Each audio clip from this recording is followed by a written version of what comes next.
He says he wasn't interested in her romantically or anything because she, quote, talked with a Valley Girl accent and seemed a little crazy. But it was fun to be around crazy, right? There was this...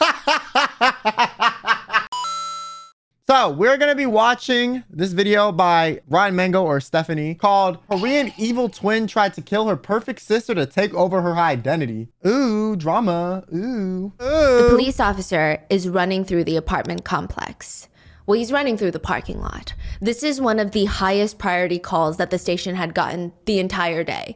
Possible hostage situation in a nice, family-friendly Orange County apartment complex. It's the middle of the day. There could be children running around.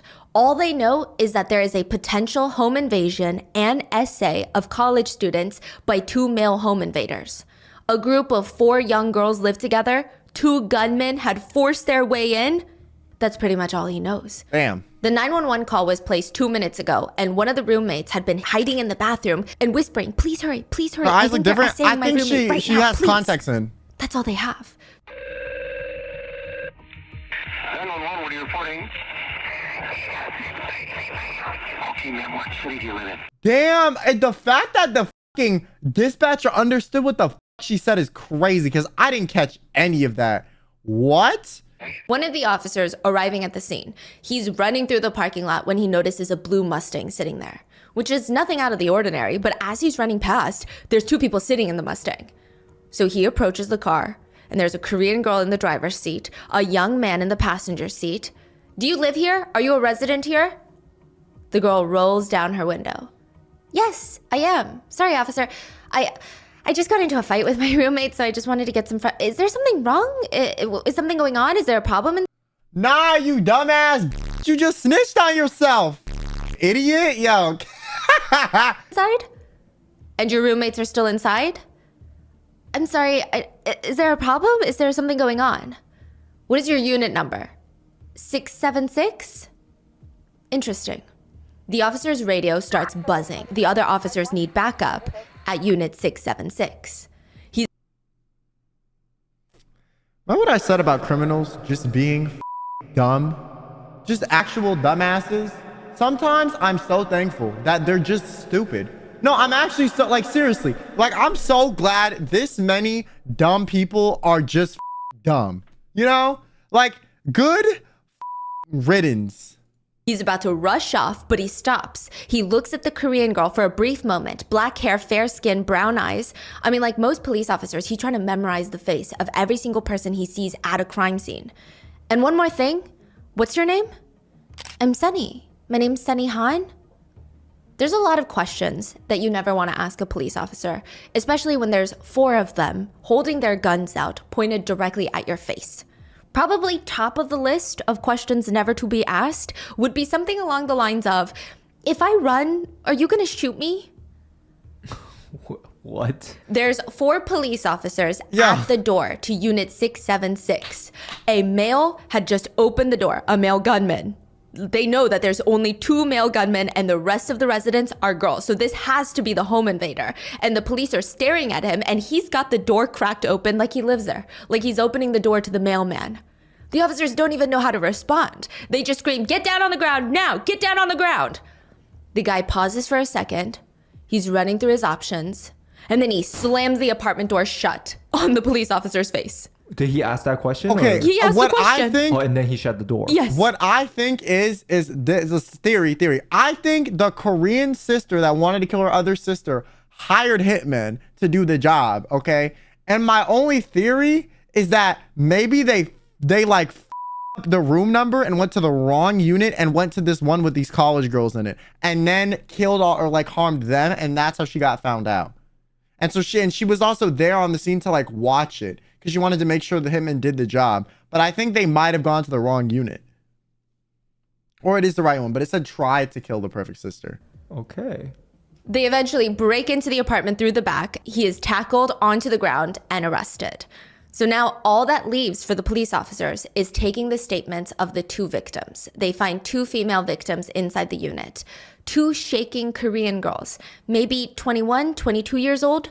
They're standing there hugging themselves. They're taking turns trying to rip the duct tape out of each other's hair and legs. The officer approaches them and he's hit with this this really strange feeling, this I've seen you overpowering before. sense of deja vu. I mean, she just looks so familiar. He could have sworn he saw the dark hair, pale skin, brown. But again, I mean, maybe it's just been a long day, right? But there's just this feeling. He's probably back and said, like, am I racist, or like, do these two, you know, and then forced us both do into these the two Asian bathtub people where look he the was going same, to. you know, because they're twins? I'm so sorry. He's probably like, ma'am. oh, fuck. I'm so sorry. What's your name again? My name is Sunny. Sunny Han? Sponsors who have made it That is some possible for sinister Rotten Mango ad, to support the bro. Palestine Children's Relief That is Fund. some They are sinister- volunteer-based and are bro. working towards a world where all children in the Middle East have access to sinister. medical and humanitarian aid. This episode's partnerships have also made it possible to support Rotten Mango's growing team of dedicated What about now researchers read the title? Take over her identity. Oh, you right. and translators. And we'd also like to thank our listeners for your continued support as we work on our mission to be worthy advocates of these causes. As always, full show notes are available at rottenmangopodcast.com. Now, before we get started, a few quick disclaimers. Today's case is relatively non-graphic. However, there are some brief mentions of R-word and self-exit as well as gun violence. There is Self-exit also a is so portion crazy. where the perpetrator queer baits, which is also known as pretending to be a part of the LGBTQIA plus community for your own exploits. So if that is triggering, take some time for yourself. I'm not gonna lie, self-exit. Okay, listen. Unless she's trying to get around the YouTube censors, I feel like saying self-exit is like, just say the same, you know, just say the word. And we will see you in the next one. So with that being said, let's get into the case that everyone believes is about one evil twin and one really good twin. But is that really the case? How can one person be at two places at once? But here she is on the witness stand, testifying as a victim, and then you turn your head and there she is again, sitting next to the attorneys at the defendant table. Most of the people in the courtroom, the judge, the jury, they all have to keep doing double takes, left, right, like they're watching a tennis match. It's like watching a mirrored image. Never seen twins when before. one on the witness stand would start crying, the other one would instantly start crying at the defense table. It's like they shared the same emotional string. It was really weird. Okay, It's like that's a glitch in fucking the creepy. universe. Watching two That's creepy. clones. I mean, there's obviously a very reasonable answer for this. They're identical twins. One is on the stand as a victim, and the other is on the stand as the defendant, on trial for conspiring to murder her identical twin sister. All because she wanted to be her twin. She wanted to be her. Sunny Han is staring at the police officer. You cannot be serious right now. Oh, we're serious. What the hell did Gina do? She's always lying to get me in trouble. This is not real. That's not what the neighbor said, by the way. The city of Irvine, I mean, we lived there briefly. It is a weird place. It's in Orange County, which is in California. And the city itself feels like a fake Black Mirror city. What the hell? It's beautiful, don't get me wrong, but everything is beige. And it's a giant bubble. Every house looks the same. Every apartment complex looks the same. hell And they're no. all owned by the same company. Nah. Everything is so clean. Nah. But in a straight, yes. It looked like it's PCA strange, from it's Zoe 101. sterile. That's It's like, I don't know if terrifying. human cities are That is made to be terrifying. this clean. It just doesn't naturally happen. It's the place that you go to have children. You send them to school, and then you have a suburban routine that just loops and loops and loops until you die. And that year, there was only one recorded murder for the full 365 days in the city of Irvine. It is consistently ranked one of the safest cities in the United States. Damn. Nothing Yo, ever not everyone that happens lives in there is Irvine. rich as fuck. That's Everyone why that lives there Carla, is rich as fake name, moved to Irvine in the first place for some peace and quiet. Look what you did to me! Look at me! How could you do this to your own flesh and blood? Calm down.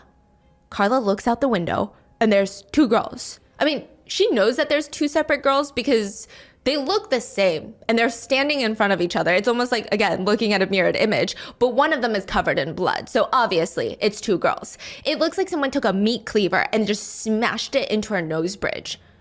And now that girl, the bloody girl, is screaming at the top of her lungs, look what you did to me! You stole my car, you started it. Someone help me, please, someone help me, she's gonna kill me! How old? They're are like they? 21. Oh.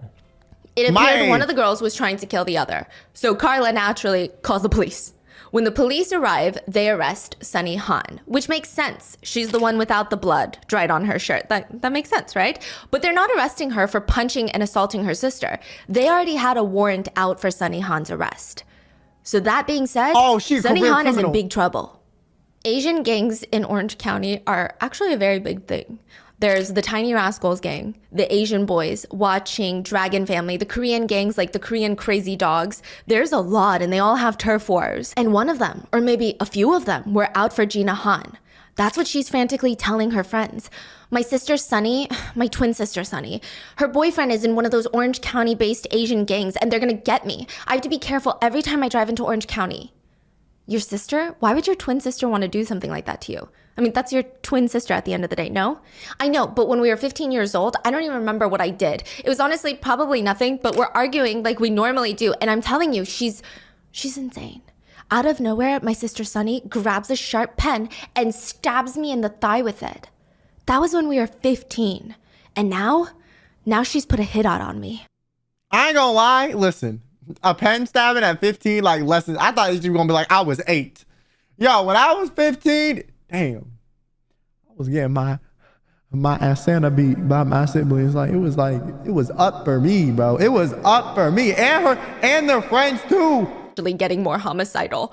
Gina's anxiously grabbing her arms while telling her friends and anybody who will listen that Sunny put a hit out on her and she's so scared. She told her boyfriend, who's in one of those gangs, to kidnap me, essay me, and then kill me. On sight, no questions asked. Which is interesting, because what if they catch Sunny instead? How could they tell the difference? A girl walks into the police station not too long after. That's a good ass point. Yo, imagine you think you doing it to the correct person, but it's actually the person that put the hit on. Yo, yeah, why would you put a hit out on your own twin sister? That's so fucking stupid. No, like that's like no brain. Like, you know what I'm saying? Also, why would you want your boyfriend to essay your sister? Like, on top of it being weird, like they could mix you up, like you essentially want him to like have suggestive contact with your sister. So you want him to cheat on you with your sister. Like, huh? After all of this, and she walks up to the officer. Hi, I would like to pick up my ID, please. She's standing in front of the receptionist at the sheriff's office. Name, please. Sunny. My name is Sunny Han. Or at least it will be soon. Because all Gina has to do first is kill her twin sister Sunny to become her. So Gina wants to be Sunny. Yes. And Sunny is In jail. in jail. Yeah. She just got out. Sunny just got out. Yeah. But Gina wants to be Sunny now. Oh, So we'll get there. Sunny did beat Gina up. Sunny did beat her up, yes. Sunny is dating someone in a gang. Allegedly. Okay. Now, What?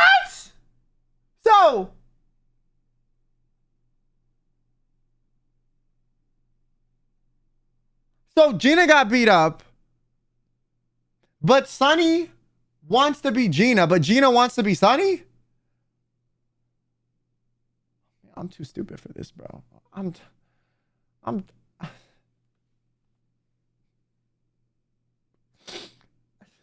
I got a migraine. Like, why are we doing this?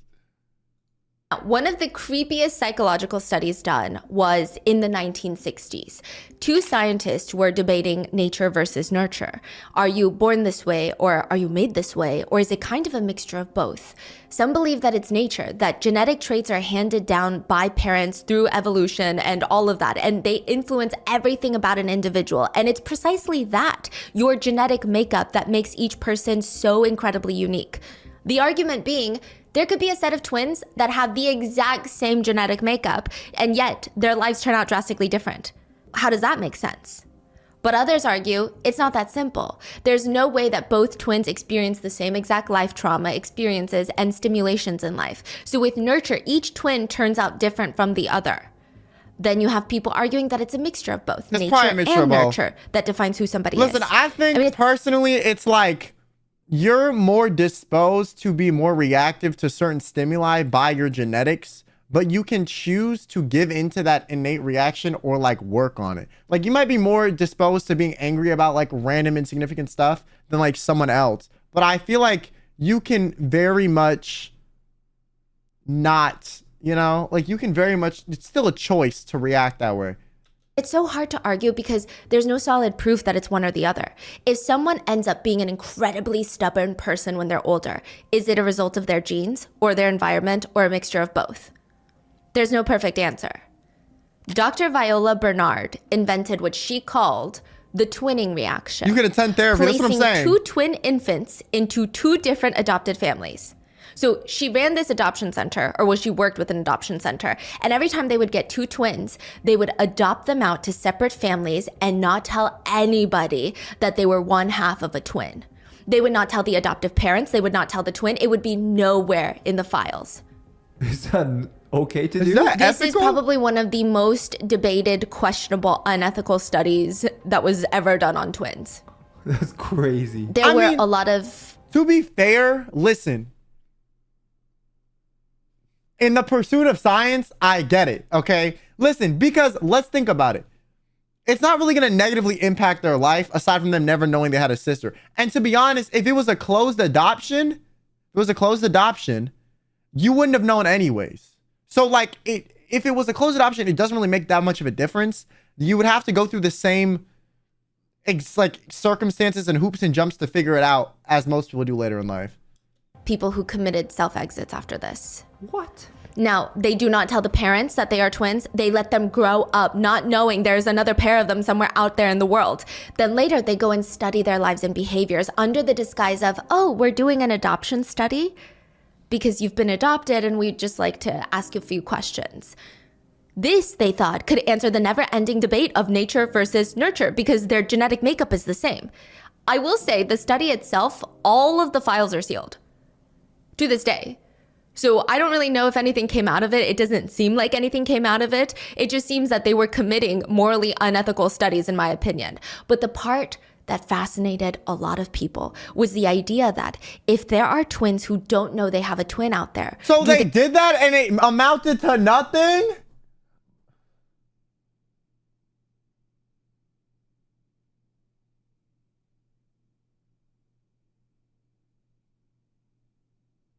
Files will be revealed to the public in 2050, I think. They grow up like everybody else? Do they grow up like me, where I know I don't have a twin out there? I hope. Do they feel something, or do they feel somehow subconsciously that something is missing? Maybe, yeah, maybe it's not One concluded unwilling yet. participant in the study, Doug, his dad explained, Doug just always had this anger that revolved around the fact that he always felt that something was absent from his life, and he just could never put his finger on it. Doug would be reunited with his twin Howard, and they realized some eerie coincidences. They got married the same year. They had kids the same year. Both their kids played the same sports. And additionally, both their kids had the same number jersey assigned to them, number 2. Nah, They delete both it. had similar eating Delete habits. it. They don't like condiments or sauces on their Delete food it. because they, quote, had no use for them. So it's very strange. It's like they both felt like something was missing, and they both kind Delete of lived it. parallel lives. The study itself resulted in 2 self-exits, and it ruined a lot of people's lives because once they found out they had a twin, it just was unbearable. Really? To know that a lot of them did discuss how they just felt empty their whole lives. They didn't understand how other people felt complete. They never Damn, felt so complete, strange. and they never understood what the That's kind of gloominess crazy. feeling was from. Okay, my thing is though, if you're a twin and you grow up like separately, but you know you're a twin, will you still have that feeling? Like, let's say they were both separate, right? Grew up same thing, but under these circumstances, they knew they were twins. Would that really remedy the problem? Because like you also like wouldn't be able to meet them or have the agency to when you're young. So, you know what I'm saying? Like, I don't know if it's like you have to be around them constantly for this issue to be remedied. Because I don't think if it's like an innate thing, if you have no knowledge of being a twin and you're innately more depressed because you feel like lacking something, I don't think you knowing you have a twin is going to fix the feeling. You know what I'm saying? It has to be some shit where like you have to be around the person. Because I think like regardless if they told them or not, if they were kept separate for X amount of years, the problem would have existed for that long too. Maybe if they knew, it would have made things better, but then to have that betrayal later on, I think it was too difficult. Sunny and Gina both found out about each other at around the age of 5. They both found out that there is a girl in the same town as them that looks just like them, like a little doppelganger. Sunny's mom, she wasn't surprised. Gina's dad wasn't surprised that they had a doppelganger because this was the agreement. After the divorce, they would each get one twin. I'm not sure if it was completely random. I don't know why Gina went with her dad and Sunny went with her mom, or if they had favorites ever since they were born. But the girls were split up, they were separated, and then later reunited with the very calm introduction of like, oh yeah, you're twins. The reason for the reunion and the life epiphany was that Mr. Han decides he's going to be a family man. He met a new woman. He's going to start a new life with her, have children with her, and start a family. So in order to do that, he can't have a family. It's time for him to be child-free. So he gives Gina back to Mrs. Han, and they are reunited. And at first, it seems like the reunion is the... So he was like, yeah, you know, my first daughter, I don't really want you for real. I want a new family. Restart, boop, boop, boop. Go back with your mom.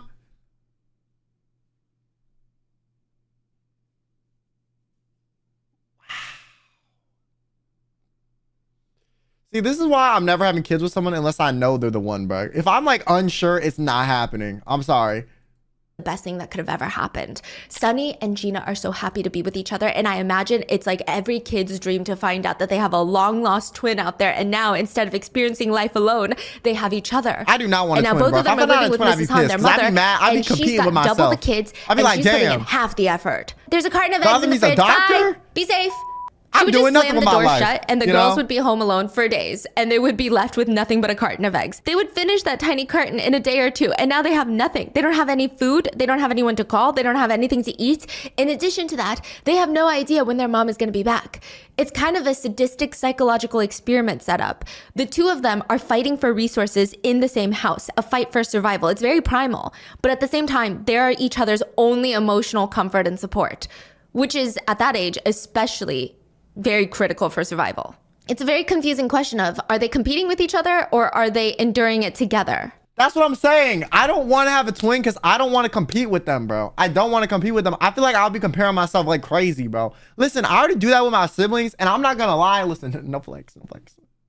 Financially, I'm the best off out of the siblings in my family, okay?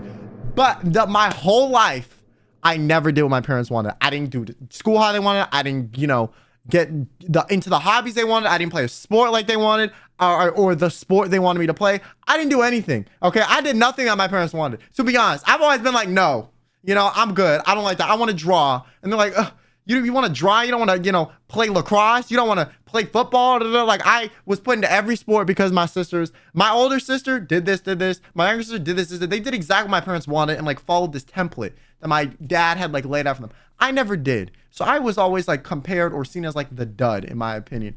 And in a lot of ways, initially, I was. But guess what? Okay, you just gotta give me some time to blossom. I was seasoning. I was marinating a little bit. Okay, now I'm a filet mignon. All right, out of here. And all of this would be made even more confusing by the fact that random men would just show up at the house odd hours of the night. I think they burnt Sometimes you. their mom would let them in, and it would be one of her boyfriends. The girls never really bothered to learn their names because it was a revolving door. Other times their mom would hide behind the couch. Shh, do not say a single word and do not turn on the light. Hide two girls Yeah, behind the couch. because the loan sharks would be out. So her mom had random men come over. Her mom would leave the kids in the house, and then her mom was also in debt. And they can sniff out blood. 311% interest a year is what loan sharks in South Korea can charge. Meaning, if you borrow $10,000, you have to ultimately pay back the $10,000 you borrowed, but also an additional $31,100. The total amount that they gave you, $10,000. The total amount you got to give them back, $41,100. Mrs. Han is addicted to gambling.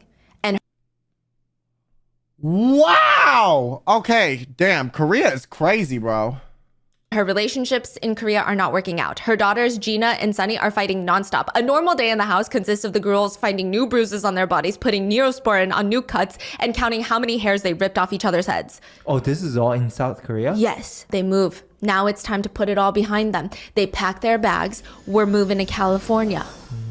It's supposed to be this new fresh start, but it's not. It's the same thing that was happening in Korea, but now in California. Except it's so much worse because the girls can't go to the convenience store and try to buy a boiled egg. They don't know anybody in California. They don't speak the language. They just sit there at home with each other, and that's it.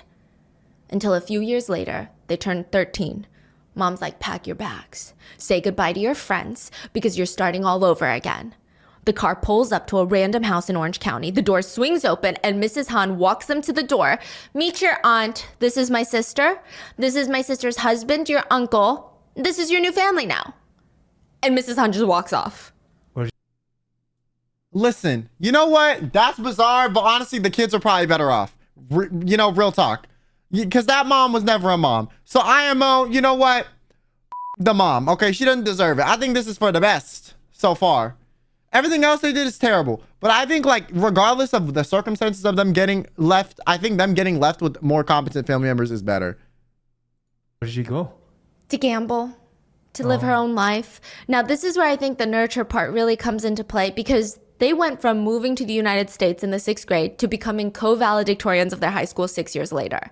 A lot of people attribute this to their aunt and uncle, and I'm sure they do have quite a bit to do with it. But if you really knew the twins, Shout out to them. there was this underlying steam just bubbling to burst. They were so intensely jealous of each other. It was likely the most overpowering emotion that they That's felt what I'm in their saying. entire That's why I don't lives. want a twin. They would rather die. And I don't want to have twins Then if I have let kids. one be the valedictorian. They would rather push and push themselves until both of them were equal or one of them was better, but then the other one would die before they let that happen. Wait, so they were both top of the class, Yes. exactly the same. Yes, exact equal. Wow. It's as if you were to put the most stubborn people in the room, put them in a staring contest. Both eyes are wide open. A minute passes. Both of them start crying. There's tears streaming down their face. 2 minutes, their eye veins are popping out. 3 minutes, the whites of their eyes are bloodshot. They won't stop. They'd rather die. Somebody else in the middle has to be like, okay. You guys are both winners. Co-winners of the staring contest. That's Look so at the weird. winners. You know how, like, usually when we talk about twins, like, they have this crazy connection that they will do anything for their twins. This is like the opposite. I feel scale. like the opposite can happen They though. are That's what I'm so, saying. so, Yo, so- I don't want to. I don't want to have You know? twins. I don't And a want to lot be a of people twin. attribute and wonder I'll be if it's because terrified. they were separated when they were kids. Subconsciously, if it happened as they were babies. Isn't that fascinating to think about? If you're a twin, please let me know in the comments if you think that Well, would have... I think if you grew up together, like from like child, you know, whatever, and then you were reunited when you guys were like already old enough to have your own thoughts, you would be more in competition because it's like you didn't grow up in like your most primitive state supporting each other. You know what I'm saying? So you didn't learn how to sort through your differences or whatever early. You know, like kids fight when they're younger. So, but now that they're older, it's like, well, there's a whole other person that's me, and I don't want them to be a better version of me, you know? That makes sense. made things different between your relationship. Wow. It's interesting. Now, that's the twins' relationship. They could not see the other one shine. They were hyper competitive in every aspect of their lives: school, grades, boys, friends, likability, which Gina Han always felt like it was unfair. Sunny was naturally more extroverted than Gina. People said, oh, Sunny, like her name. She's just Sunny. And then things just came easier to Sunny. She would study 3 hours a day, get a 98 on an exam. Gina would have to study 5 hours to get the same freaking 98 on the same exact exam. But it's fine because Gina would just stay up late and put in the extra hours because she would rather die than see Sunny get a 98 Damn. and she get a 95. There is, however, one thing that Gina did not stand a chance on, no matter how hard she tried. And that was being Mom's favorite. Sunny was always Mom's favorite. Every time she would visit, it was always Sunny this, Sunny that. The mom that left them? Yeah. 21-year-old Gina Yeah, walks why? up to her That's command- what I'm saying. Why do you care if the mom that left you is your favorite? You know what I'm saying? Like, why do you care if the mom that left you, bro? Why do you care? No. Like, I would be like, honestly, the deadbeat likes you more. Shout out to you. I don't even see our biological mom. Like, you're dead to me. You're dead to me. You abandoned me. You're dead to me. You know? Like, dog. Mom probably doesn't even remember there's 2 of them. That's what I'm saying. Like, no, bro. Listen, I grew up knowing I wasn't the favorite kid. And I'm going to be honest with you. Like, since my parents weren't bad people, it does, like, suck. But the problem is, it's like, if my parents were bad people, I'd be like, I don't know. That's just me, though. But maybe this is me, like, as an adult saying it. When, like, as a kid, I would feel differently. commanding officer, her senior at the Lackland Air Force Base in Texas. This is after high school. She graduates as co-valedictorian, and now she's in the Air Force. And side note, Lackland Air Force Base is not the type of place to go if you're interested in having a chill life. Trainees have to go through intense, rigorous physical training 6 days a week. On average, you have to be able to run 1.5 miles, do 33 push-ups, and 42 sit-ups in under 12 minutes.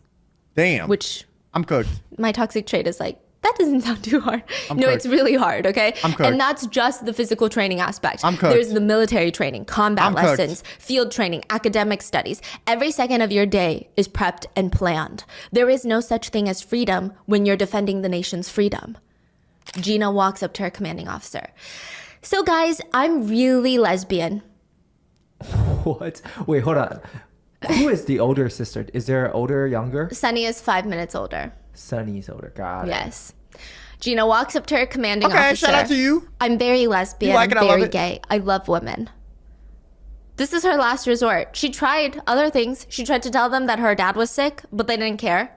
When you join the Air Force, you have to sign a contract for at least 2 years, sometimes 4 or 6. And you know how your job, you Oh, have she to wants give, to well, leave. it's polite to give a 2-week notice, but technically you can just walk out and never come back. The military, you can't do that. You sign your life away to the government. You have to either be honorably or dishonorably discharged. If you walk off that base, you've gone AWOL. And if you go AWOL and they catch you, you're going to be tried in military court. Gina tried other methods. My dad is very, very, very sick. No, Cadet Han, unless you have medical records, we cannot discharge you. That's why like the military freaks me out. But you know what's good about being disabled? Listen, if the draft comes, it ain't coming for me, okay? Because I'm useless. They're not going to prioritize picking me. They'll be like, after everyone dies, we'll pick you, But like, I'm chilling. If I wanted, but the problem is if I wanted to go to the military for like the benefits or whatever, I couldn't even do that. Okay. They don't even accept you if you have gay. vision issues I'm a sometimes. lesbian.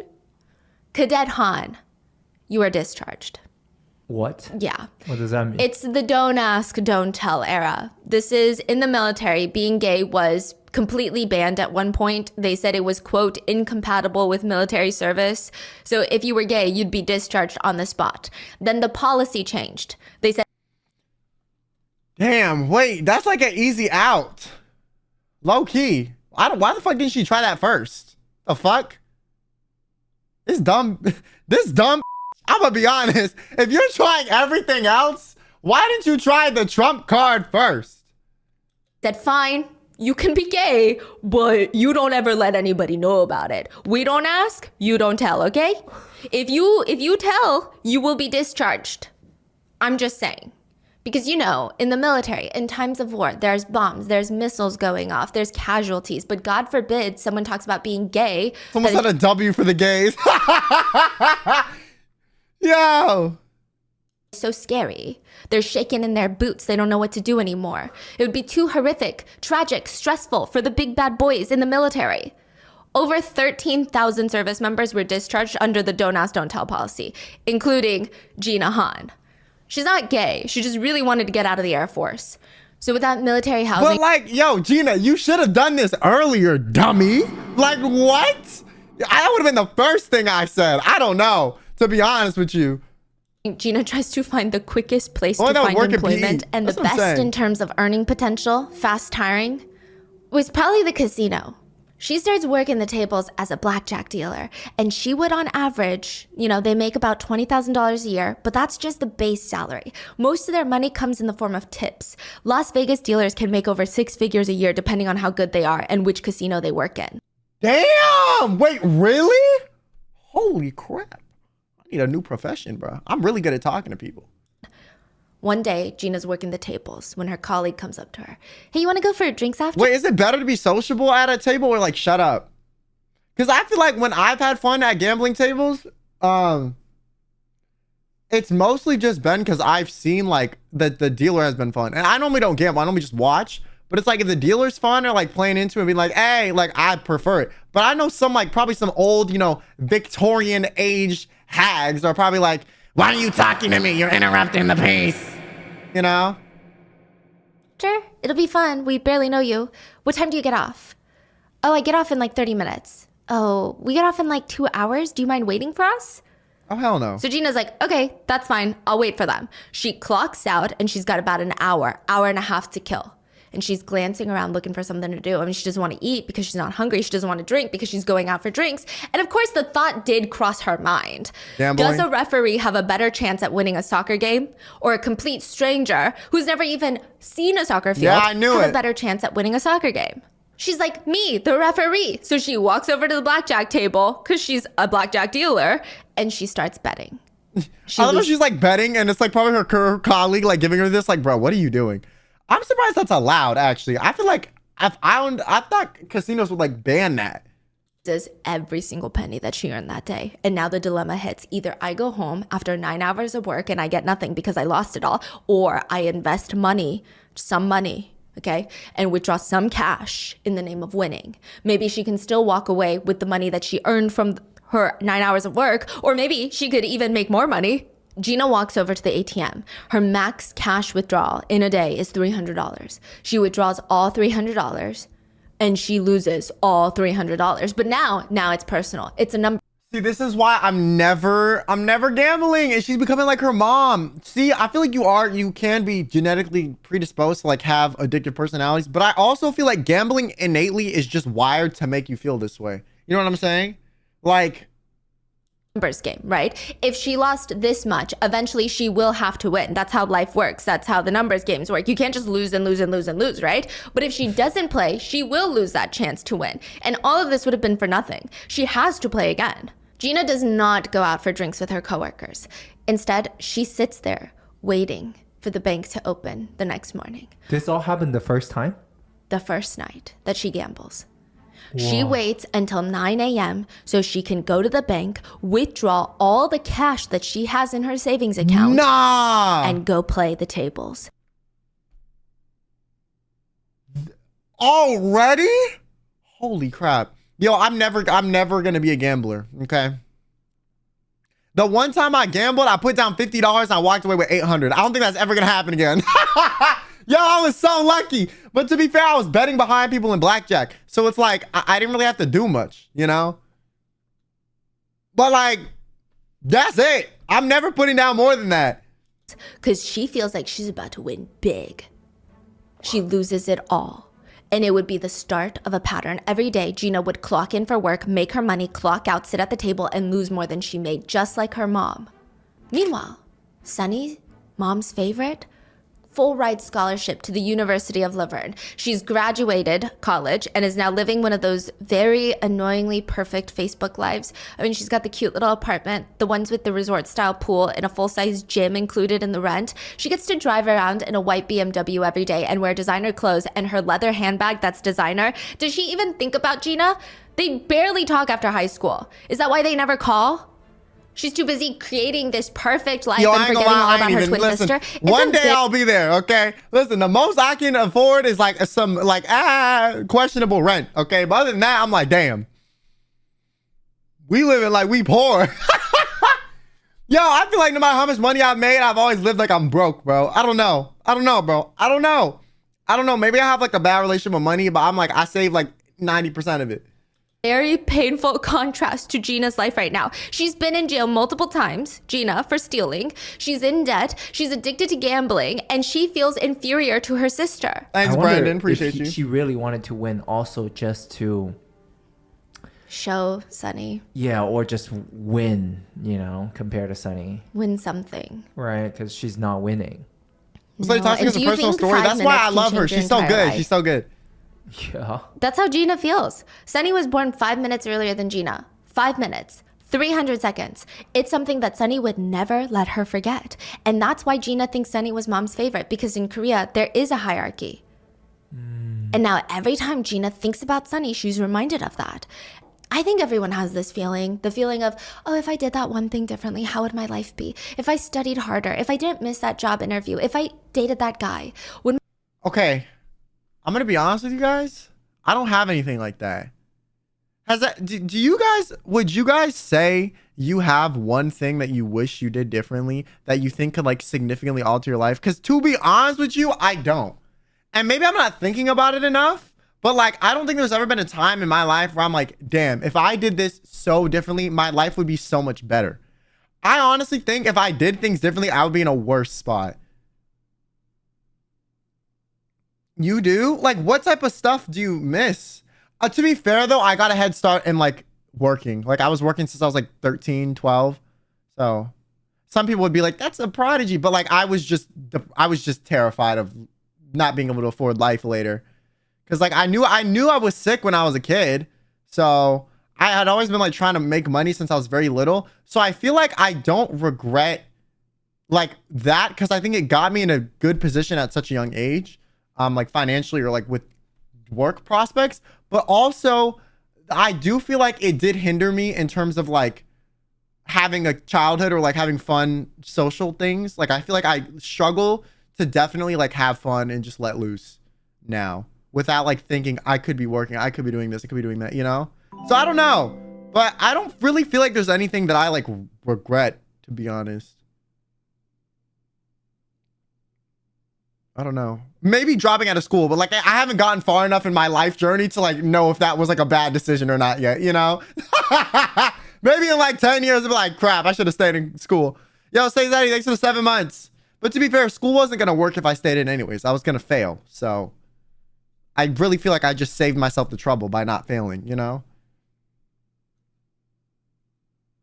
Retook exams. I don't think I'd exchange course of my life, just friend choices. Okay. I feel like all my bad friendships I learned a lot from. And I think that's why I don't regret them. Like even when I was getting groomed by that lady, I don't regret that. I know that sounds insane. I know that sounds actually insane. But I actually don't regret being friends with that lady, that like old deranged lady. I think she was schizophrenic. Like I'm not even saying that to be mean. Like I actually like reading the DMs, like it was very erratic in that way.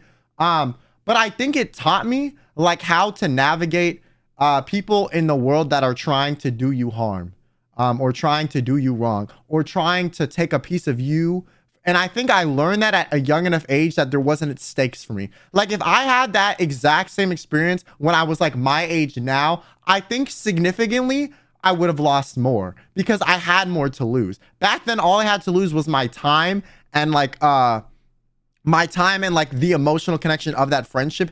And like, that was it. Right? Like they used me for my skill set and kind of manipulated me into this weird like relationship thing. But other than that, I feel like it really taught me like people are really out for what you provide them in a lot of circumstances. So that's why I don't regret it. But I do feel like if I was also very smart in the way I dealt with it at the time, I think if I did, like if I fully, you know, got manipulated by the lady to the point where like I wasn't sure what was happening, like toward the end I kind of caught on. If that never happened, maybe I would say I would regret it. But my best decision I made was leaving that friendship for sure, because if I never left that, I wouldn't have became a streamer myself, or anything like that. But I do feel like that taught me like, hey, people will try to do you harm. So I guess the time commitment from that would have been great to get back, but also the skills I learned from helping this other person with their YouTube and their content as they were grooming me essentially helped me become a better content creator when I started. So it's like the skill set was still transferable. And I also like the content I would have made at that age wouldn't have been that great anyways, given like my, you know, very limited life experience. Might life be different? Okay, rather, if I didn't date that guy, that's a better one, okay? But no, I'm not thankful to her. I'm thankful to the way I was able to process that interaction and learn from it. I wish that lady the worst. And her life already sucks, clearly, okay? Like, if you have to resort to, you know, grooming children, like, you can't interact with people your own age. So, you know, but yeah, I do think the way I was able to be resilient in that situation is something that I think taught me a lot. But that would be the only thing I think, like, that would be really bad. I mean, there are a few decisions I regret, but I don't think they have significantly altered my life. They were, for some people, some of the stuff that's happened to me would have significantly altered your life. Like if I put I feel like any of you in the chat in the shoes of me, of some of the stuff I have been through that I've never spoken about, that might have completely altered the trajectory of your life. But the thing is like by the time I was the age that happened to me at, I had already been burned enough that didn't affect me as much. But if it was like the first time getting burned by these crazy events, I think it would have bothered me more. So I do think the fact that I already had some level of resilience did help with some of these scenarios. But like, yeah, no, I do think it could have gone a lot worse. Like some situations I've been in, I'm like, how did I come out the other end okay? I don't really know, but I don't regret any of them because I feel like, I don't know, I'm fine. You know, I'm like, Look like that? I don't know. Gina knew what her life would look like. Because we can sit here and wonder, but it's literally an imagination. Gina knows exactly what her life would look like if it was better. She could just go on Facebook and see Sunny living her better life. It's watching her parallel universe self living the fantastic life, and she's not there. And technically, she could be. She could have that life. I mean, why not? She has the same DNA as her, the same face, the same everything. I mean, she's technically entitled to that life. The only problem is there can only be one Sunny Han, and Gina would do anything to be her. 19-year-old Helen is sitting on the couch debating. She's completely frozen, and she's thinking, do I just sit here and act like I didn't hear that, or do I go investigate? So annoying. She decides to get up to investigate. She walks towards the front door of the apartment unit. There's a small side window right next to it. She was just gonna quietly peek out and make sure it's nobody important, like one of her 4 other roommates. When they make eye contact, he sees her, and now it's too late. If she crouches down and tries to hide now, the man at the door is gonna know that someone is home and is pretending not to be home, which isn't illegal. It's just awkward. Helen makes a split-second choice to just open the door a crack. I mean, she already dealt with him earlier, the boy selling magazines, which is kind of strange. It's not like he came back a day ago to sell her a magazine. He came back an hour ago. But maybe he forgot he already came to this apartment unit, or maybe If it doesn't have one of those chain locks, I think Helen is one of the roommates. So the way she tells the story is she doesn't reveal information initially, to make it more interesting. Helen is one of the roommates from the beginning that was in the room with, I don't know if it was technically Sunny or technically Gina because it got confusing. But if I don't have one of those little chain locks on the door, I'm not even cracking it. Hell no. All it takes is for the person on the other side of the door to be stronger than you. And then it's it. That's it. maybe he really is desperate to sell these magazines. Who knows? All Helen knows is she does not want to answer this freaking door. You can scream through a door. Oh, hi. The same boy is holding a spread of magazines in his hand. Next to him, off to the side, is another boy. Just standing there. It's weird. Hi, are you interested in buying a magazine? That's a setup. She looks down at the copies of Vogue, Cosmopolitan. Do they not remember that they were literally here 55 minutes ago? Setup. Oh, no thank you. I'm all right. She's about to close the door when the hand catches it. Would anyone else, any of your roommates be interested? Oh, we all share magazines, so I think we're fine. Thank you, though. Helen's getting this weird feeling in her gut right now. I mean, normally magazine salespeople, they work alone. It's not a job that requires 2 people. It'd be a waste of time and resources to have 2 people going door to door. Why aren't they even just splitting up going door to door? And then the other guy, he's just standing there. He's not even holding magazines. And they came just an hour he's ago. Holding some chloroform. Run, close the door. Unless they're not trying to sell magazines. They're trying to do something else. So Helen steps back, goes to close the door, but the man with the magazines quickly drops them, and both the 2 guys lunge forward, prevent her from closing the door. They force their way into the apartment. Helen's trying to run into the apartment to the room where she knows her other roommate is. The men chase her down, tackle her to the floor, pin her down on her stomach. She feels the weight of a man on top of her and the coldness on her left temple. There is a gun pressed up against her head. Shut the f up and sit down on the ground. If you shut the f up, you'll be all right. They start tying her hands together with a piece of plastic twine behind her back. They place a long strip of sticky duct tape over her mouth, and she can hear their conversations. I mean, she's looking for a way out, and she hears them talking, and it's so strange. It sounds like they're looking for someone. Initially, she thought, I ain't gonna lie, if I have roommates, and I knew my roommate was gonna be home eventually, I would have just stayed tight, bro. I would have been quiet, been like, yeah, tie my arms up, yep, my roommate's gonna be here in 3 hours, after y'all leave anyway, so they can untie me. Like, I would have been low-key, just sitting there silently trying to chill. Because what use do you have running away in that situation? To be honest, you know what I'm saying? What use do you have? 9 times out of 10, you're just gonna get hurt. Unless you can, quickly, do a jumping out the window or something. How can you calm down? I mean, I would be freaking out, but what I've said is I would not act rash or anything. You know what I'm saying? It's happening in Korea and the US. This is the US now. Because like at the end of the day, like I could die if I try to leave, you know? If there's like not a guaranteed exit plan, I'm not taking it. That's just me though. You know, I've been in like some situations similar-ish. And what I've learned is if you're not sure of your plan to escape, don't take it if there's a gun pointed at you. Because it just gets murky really quickly. You know what I'm saying? It just gets murky. Like, just, you know, at least for me. Thought it was a burglary. Then she thought maybe an SA. Then she thought, oh no, is it murder? But it sounds like it's not random. Shit. What the hell? I thought you said that she's home alone now. I don't know. How the hell am I supposed to know? There is another roommate. Are they looking for her? That other roommate had just gotten out the shower and she hears Helen screaming her name, but she has no idea. Oh, I'm not gonna lie. Yo, guys, one of my biggest fears is someone breaking into my house when I'm showering. No. Unironically, because what am I gonna do? Fight you when I'm naked? Like, you have a knife, like you're gonna slash through my skin easier. At least if I have clothes, I can like stop the bleeding. You know, it'll kind of act like, you know, some fabric to kind of, you know, at least, you know, help a little bit. I won't feel like you can see exactly where my nuts are, so you can't like precision aim kick them. You know, like I don't know. I just feel I would just be terrified. God forbid that the person that's, you know, trying to rob you like thinks, you know, thinks your like body looks a certain way, and then they try to do something. Like, I would just no, never. Ooh, that's my biggest fear, bro. Idea what's going on outside. She just screams back, "Come in!" She rushes to put her clothes on and she's waiting for Helen to come in, but nothing is happening. She just stands there quietly listening, like, did I not hear her correctly? And instead of Helen, she hears two guys half whispering, half shouting, "Shut up, be quiet, get the tape." Where the hell is her roommate? Helen's roommate starts freaking out. She rushes to grab her phone from the bed, runs back to the bathroom, barricades herself inside, and starts calling 911. She's freaking out. "My roommate's being R-worded. There's a burglar. Please send someone quickly. Hurry."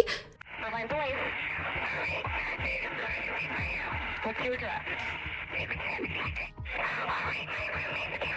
How the fuck She quickly turns off her phone so that they can't see that she called Dispatchers 911, are and she insane. cuts it so close. Her phone screen just turned black when the door to the bathroom slams open. Did you fucking call someone? Answer the question right now. Did you fucking call someone?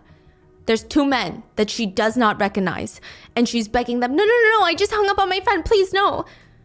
They throw her onto the ground, tie her arms back together, duct tape her head multiple times, and she's pleading with them, "Please, can you just please leave my nose unwrapped so I can breathe, please?" Helen manages to get her hands loose from the twine while the guys are working up tying her roommate. It's her chance. She makes a run for it. She books it to... See? She got her shit free when they were like, you know, doing other stuff. That's what you gotta do. You gotta like wait till there's an opportunity. Don't just run in front of the people is what I'm saying. You know, I'm not saying you sit there and take it and die, but don't run or something if there's not an opening. You know, don't be dumb. You know, like wait until it's your time, because there will be like an opening eventually. Most people aren't that smart. And unless they got like one person on you and one person on the other person the entire time, you can normally kind of be strategic. That's what I mean, you know? So like I said, I would sit there and take it until a situation like this arrived.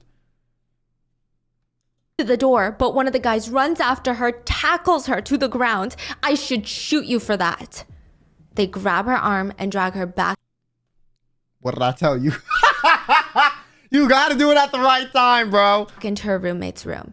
And at first, the guys place both the girls on the bed, lying face down, side by side.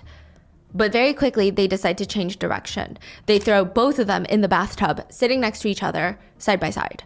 Both Helen and the roommate are rocking back and forth in fear, shaking. I mean, when they were on the bed, the implication was clear. The motive of the crime is SA. But when they're placed in the bathtub, why would you do that? Unless you have plans to try and facilitate an easy cleanup for murder, for blood. And they're sobbing. They're trying to comfort each other when one of the guys turns to the other one and says, "Go tell Gina they're ready." Helen's roommate freezes. Gina Hahn? Her twin sister? There's no way. Her own twin sister would never. But also, it's impossible. Because Gina Hahn is supposed to be in jail. The Hahn parents did notice some odd things about their kids when they were young. They didn't know that there was a word for it. Well, 2 words. It's called... Okay, so basically, the person in the apartment was Sunny, and the one in the car was Gina and was lying about being Sunny like I initially thought. But then when she initially explained in the beginning, she switched up the words and tried to make me feel like I was dumb for guessing what I guessed. twinning reaction. Even when the two girls were separated as children after the parents divorced, when one of them would get sick with no contact or conversation with the other one, or it's not even that there's something going around in the schools, the other one would just get sick too. Even when they're living apart. Now, we need some twins that are Neither knows adults to that like the other one is volunteer to sick. be studied. Which has I feel like we can learn sometimes a lot. resulted in some twins expressing that connection in some very dark, twisted ways. One very fascinating observation that some psychologists have made, and I don't know if the research on this is sound, but they state that sometimes when twins feel immense anger and resentment towards their twin, they will self-harm. Their desire for violence starts with their twin, but then it starts meshing in their minds as violence towards themselves because they feel like they have a shared identity. So they sometimes take out that Wait, that violence kinda that they makes feel sense. for their twin on their own bodies. Okay, that makes sense. But I'm gonna be honest. Knowing what I know about psychology, that sounds like some pseudoscience, to be honest. Like, because a lot of times if stuff makes too much sense in psychology, it's not real. You know what I'm saying? But I understand it. Like, it sounds like it makes sense because it's the same person, genetically. But I'm gonna be honest with you, like, from what I know about how self-harm works, this doesn't really make sense to me, because self-harm is normally not like a I want to hurt someone else feeling. It's more of like a way to express a grievance or feel something. It really depends. But the motive of this doesn't make sense for me from what I know. But it also like makes too much sense otherwise, which is why I think it might not be real. But it could be real. I don't know. It might also have to do with the idea that when one twin is in pain, the other one feels it. This was supposed to be the second day that Sunny is testifying on the stand against her twin sister, Gina Hunt, for conspiring to murder her. But when she gets on the stand, she's completely disoriented. She's slurring her words. She has no makeup on, which is fine. But the last time she testified, she's like full blazer, full face. This time she's in her nightgown. She looks spaced out, and for some reason, she can only talk in this high-pitched whisper. And at times, she opens her mouth like she wants to say something, but then she just freezes. And then it takes her a second to slowly close her mouth. And the whole courtroom is staring at her like, what is going on right now? She's having a panic attack. On the stand, she's asked, "You were late this morning, Sunny Han. Can you tell the court why?" "Right, so I told two people already what happened. Yesterday I had a big fight with my mom, and then I argued with my boyfriend, and he was just so rude, and then we ended up breaking up again. So what I did was I went to the drugstore and I bought 3 boxes of sleeping pills. Each box contains about 20-something pills." "Why did you take the sleeping pills?" "I was angry, upset, and I wanted to self-exit." Miss Han, you're still under oath. You were late this morning. Could you tell? Like, I'm gonna be honest with you. The thing that makes me sad about this is I know the defense lawyer hopped on this and was like, "See, she's erratic. She's unstable. She's not fit to testify. Look at how mad she is."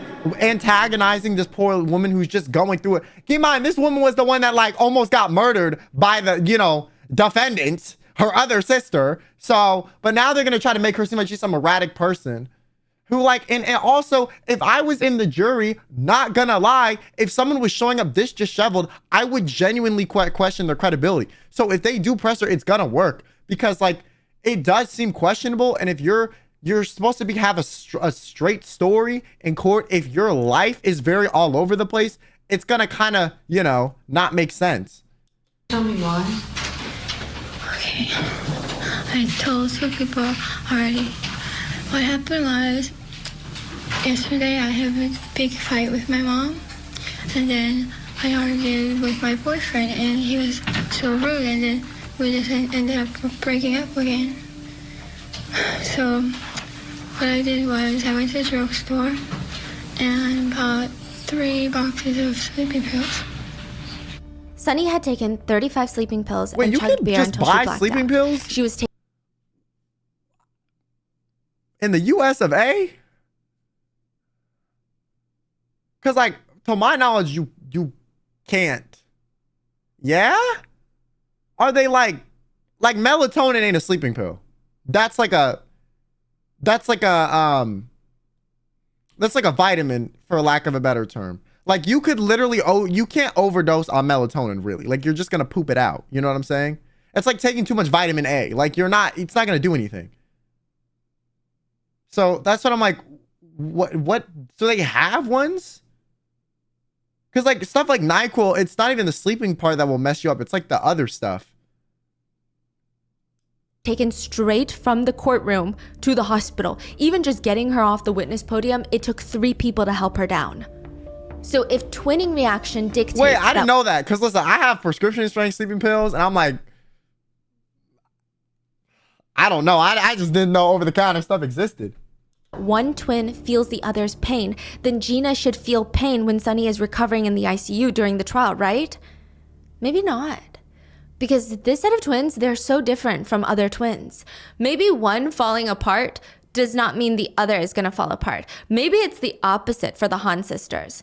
Kind of like vampires. Maybe when one is strong and thrives, the other must sacrifice for the other. They cannot both be happy and succeed. The medicine to make During you the think trial you take too and much? even afterwards, That makes sense. Mrs. Han, their mom, came back into the picture, and she felt like this is my chance to step up and be the mom that I never was to my daughter. She couldn't even imagine what her daughter was going through in that moment. Through the trial, she helped her recover emotionally and mentally. She took care of her. She talked her through her emotions, supported her while she got her behavioral science degree. She just wanted to see her daughter get her life back. And she regularly would visit her daughter in prison, Gina. As for Sunny, Mrs. Han doesn't talk to Sunny anymore. She's got a new favorite daughter. Wait, so Gina is in jail for... You siding with the daughter that tried to kill your other daughter? Okay. Wait, so is the theory going to be that the mom is like the key player in all this? Like the mom's love is somehow influencing the outcome of their life? If so, that's actually kind of insane. No, that's actually crazy. That's crazy. That's like on some like science can't explain this. Yo, that's terrifying. Where's the dad though? That's the thing. Like, I feel like people like that need to be held accountable. You know what I'm saying? trying to murder Sunny? Yes, she was in jail for something else, escaped, got out, tried to murder Sunny, and now she's in jail during the trial. And the whole trial, Mrs. Han is supporting Gina. I thought Mrs. Han likes Sunny more. Exactly. But during the trial, suddenly she switches up and she only supports Gina. She doesn't even talk to Sunny anymore. Huh. The trial was truly a mess. I mean, there were 3 groups of people. One group that thought that Gina is the evil twin, Sunny is the good twin, and it's simple as that. Another group who really supported Gina and believed that her life was just spiraling out of control, but she's not as evil as the prosecutors are making her out to be. And a third group of people who thought both the twins were kind of weird. Which is why I'm in group 3. Listen. I don't think they're weird in the sense that it's like, I'm repulsed by them, but it's like the way this is playing out logically does not make sense to me. You know what I'm saying? Like, what you mean one of you is disheveled and then the other one's thriving and vice versa? Like, you know, it's like you're like transferring energy and like ping-ponging between it. And it feels like the ball that's transferring the energy is the mom. You know what I'm saying? It's like they're playing pong. wild to think that a lot of people were supporting Gina, because even when Gina is arrested for conspiring to murder Sunny, Yeah, that's crazy. she uses Sunny's name in the jailhouse. The officers are like, "What's your name? We're arresting you for conspiracy to commit murder." And she says, "My name is Sunny Han." Is that the one at the beginning that... And they believe her? I feel like in circumstances like this, like there should be some file. Like there's a file, there's 100% a file. They know why she's there. They know why she's there. The thing is, they probably do it to protect the victim. They don't say who the person she tried to murder is in the file, which is what is also making it where this is an issue, because that allows this to be confusing. But in the file, it should 100% say her legal name. So why are they letting her go by a different name? she was telling the cop her name Unless was it's a Sunny in the nickname cop. Yes. that they allow. So she keeps telling everyone that her name is Sunny. Yes. She starts slowly trying to just take Sunny's identity before even killing her. Okay. But now she's arrested for killing Sunny. And she still claims that she's Sunny, and it was a whole shit show during the trial to get through, to think that, okay, there's 2 Sunnys and we got to make sure. And it's not like you can even do a DNA test on one because they have the same Right. DNA. It was just a mess. But yes, Yeah, so how can they tell? they were able to decipher. Oh, maybe the Yes. mom can tell. But I do think that's fascinating to think about. Yeah. It was a twin case where they tried to commit the weird. perfect murder because they were twins and they had the same DNA, and they would create alibis for each other because they also looked the same. And witnesses who are strangers would not be able to tell them apart. It's very interesting. During the trial, Sunny's past became a huge conversation for the public. Why she was even arrested in the first place. Because Sunny Han was arrested, remember? After punching her sister. So they were both arrested. Yes. So at first, when the public finds out about this trial, they think it's one evil twin, one good twin. One good twin went to the University of Laverne on a full ride scholarship. She's doing this amazing thing. She's living in Irvine with her white BMW. She's the good twin. She's following the law. And Gina is getting arrested nonstop. She has a gambling addiction. She lied to the Air Force. It's one good, one evil. But then they find out, actually, Sunny has a crazy criminal history as well. And They're both, yo, don't tell me that Sunny's doing well because she was like laundering money and like, you know, doing some like advanced career criminal. You got me beyond if that's the way this is gonna go. it's very interesting because remember how Doug and his twin from the twinning reaction psychological study, they got married the same year. They had kids the same year. Sunny and Gina also lived parallel lives after high school, just a little bit differently. They both would get arrested for the same thing, theft. Sunny would end up dropping out of the University of Laverne. When she was competing against her sister, she was hyper competitive, but it didn't seem like she was competitive with anybody else. She lost motivation in her studies. The only thing that she cared about was keeping up with the Orange County kids, which a lot of them were rich. I mean, the University of Laverne tuition is $55,000 a year. That's not including room, board, rent, transportation, everything, personal cost. They all drive nice cars. Yo, I ain't gonna lie, my tuition at my university was like $5,000 for like 1 year. Bro! But also, I got a few scholarships. But like, damn, bro. Yo! Nah! Their rent is paid for by their parents, all of Sunny's friends, and it just doesn't sit right with her. She hates it. So she tries to get a little side job. She's working at school, and then she tries to maybe working at an ice cream shop, one of those side gigs. I mean, it's a numbers game. How many hours can you work? How much can you get paid per hour? There's no way that she can work enough outside of school to be able to afford the lives that these other students have. So she starts disappearing on the weekends. At first, her friends don't notice. Early on, they thought maybe she has friends outside of So she gambled and won. No, that's my theory. Imagine that. class or a new boyfriend that lives in the next town over. But there would be these small inconsistencies, and honestly, it felt like lies were just adding up. And Sunny's friends discover that she had been working as a dancer in Pomona. Oh, okay. Is that a bar? It's Club? like a town in Orange County. She starts working there as, I guess, She pulling the like a Cardi B. dancer, yes. She's trying to get her money up before just she gets her could funny not up, okay? stand the idea of someone having something that she doesn't have. Like, I'm gonna be honest, like, I respect the hustle. She gets so swept up in it, she loses her scholarship, drops out of school, and everything just starts going downhill from there. She was arrested after punching Gina in the face because she stole her friend's credit card and went on a shopping spree. She bought designer lingerie, shoes, sunglasses. She spent thousands of dollars, and there was a warrant out for her arrest. Later, when she's arrested, she looks genuinely confused. She would tell the police and the judge, "I truly did not think that my friend would have even been upset because she's rich. I didn't think that she would miss the money." Listen. All I'm saying is if you got a couple billions in the bank and someone steals, like, I've talked to my dad about this. If you got a couple billion in the bank and someone steals 100,000, you don't tell anyone. You want to know why? Because you let people know that someone was able to mooch 100,000 off of you, whether it be through, like, you know, slowly stealing money through paperwork or whatever.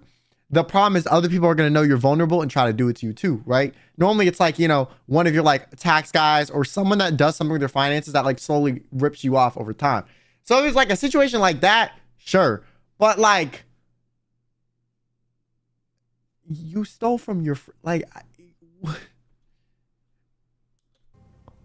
Whoa. So this is brought That's up in, wild. yeah, and it's the same attitude that but like if Gina they were with a few Billy, like,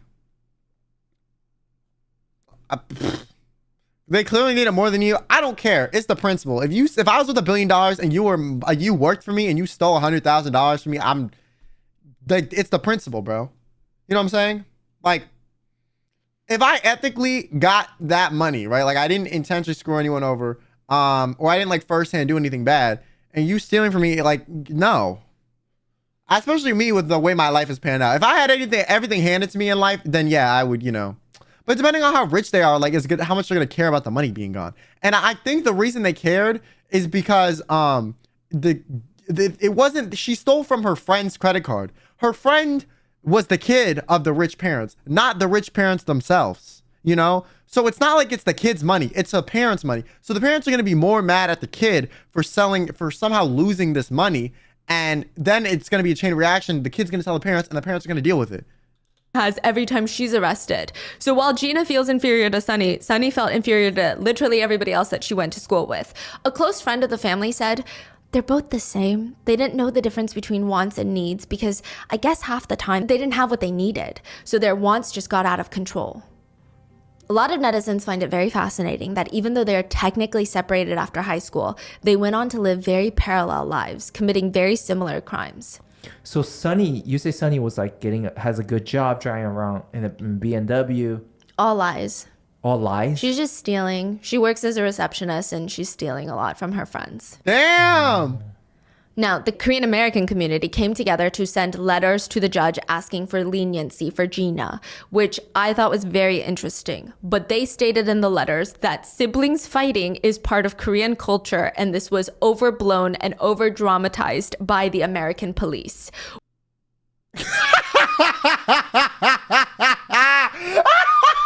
Yo, that's something else. No, if that's not keep it in the family, I don't know what the hell is, bro. That's like they don't want to dishonor. They don't want to dishonor their like ethnicity's name or something. Like that is insane, bro. What? What does that even have to do with them being Korean? That's the thing that doesn't make sense to me. Like, why is this Korean group being like, yeah, give them leniency because it's a part of our society's culture? I'm sorry, your society's culture is allowing murder, and like, what are you talking about? I'm not saying that, listen, before I have another incident, I'm not saying that Korean culture does that. I'm saying in this instance, that's what these people on this committee were saying. Okay, I'm not saying that's what I was saying. Okay, like, I'm not trying to get canceled again, but, live Korean schools normalize bullying, though. I know bullying is very intense in Korea, and I know, like, it's a very big deal when someone's found out to be a bully.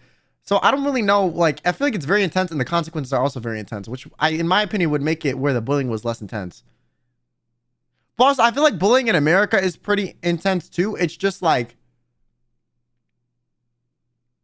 I don't think it's as much of like a socially discussed thing. I don't know.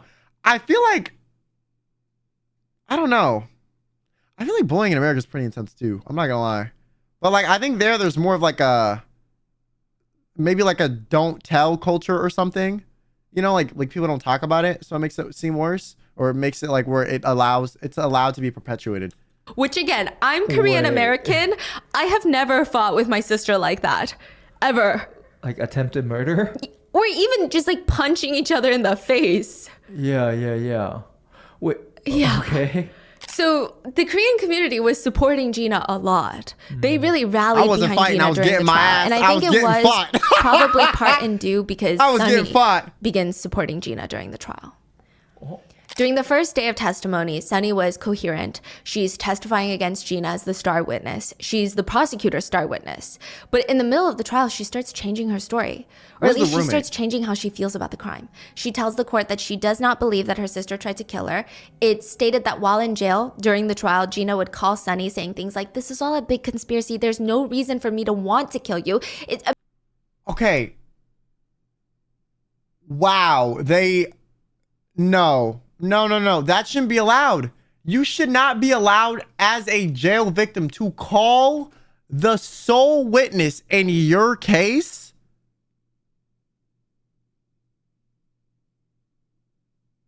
That should not be allowed. Their family, I don't care.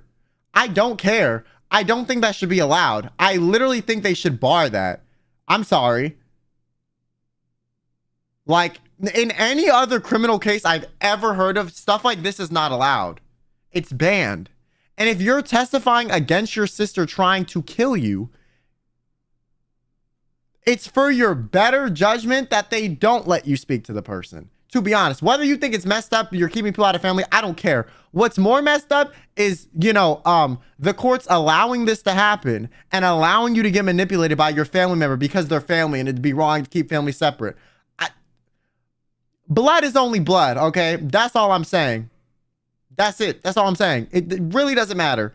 Just because you guys have the same genetics doesn't mean the person's going to treat you right. So I think allowing this at all under any circumstances is grossly negligent on the part of the police, the court, the prison. Anyone involved in allowing or facilitating this to happen is insane.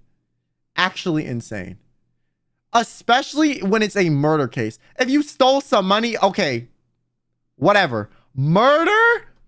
Stop it. I mean, this is a big case of the cops not understanding how Korean siblings are and trying to... There's also the roommate involved too. So you're allowing the key witness to mess up the case for the roommate who was also a victim and had nothing to do with anything. Brainwash everyone into believing that it was actually a conspiracy to commit murder when it wasn't.